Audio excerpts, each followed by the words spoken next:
বাংলাদেশ জাতীয়তাবাদী দল ধানের শীষ প্রতীকে পেয়েছেন 43,514 ভোট। জনাব আমিনুল ইসলাম বাংলাদেশের সমাজতান্ত্রিক দল মই প্রতীকে পেয়েছেন 18 ভোট।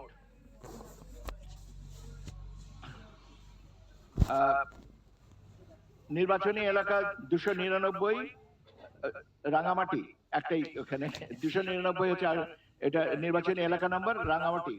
ওখানে মোট ভোট কেন্দ্রের সংখ্যা আছে 214টি। আমরা 74টা কেন্দ্রের ফলাফল পেয়েছি।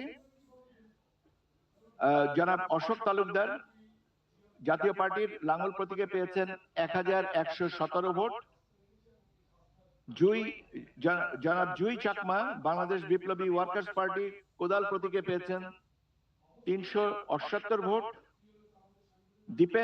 জনাব দীপেন দেওয়ান বাংলাদেশ জাতীয়তাবাদী দল ধানের শীষ প্রতীকে পেয়েছেন 68,700 ভোট। জনাব পহেল চাকমা স্বতন্ত্র প্রার্থী ফুটবল প্রতীকে পেয়েছেন 8,455 ভোট।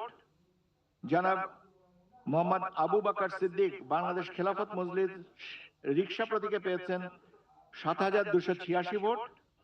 জনাব মোহাম্মদ আবুল বাশার বাদশাহ গণ অধিকার পরিষদ ট্রাক প্রতীকে পেয়েছেন 148 ভোট। জনাব মোহাম্মদ জসিমউদ্দিন ইসলামী আন্দোলন বাংলাদেশ হাত পাখা প্রতীকে পেয়েছেন 1458 ভোট। এখানেও আমরা পাশাপাশি গণভোটের কিছু তথ্য পেয়েছি। 214টা কেন্দ্রের মধ্যে 74টা কেন্দ্রে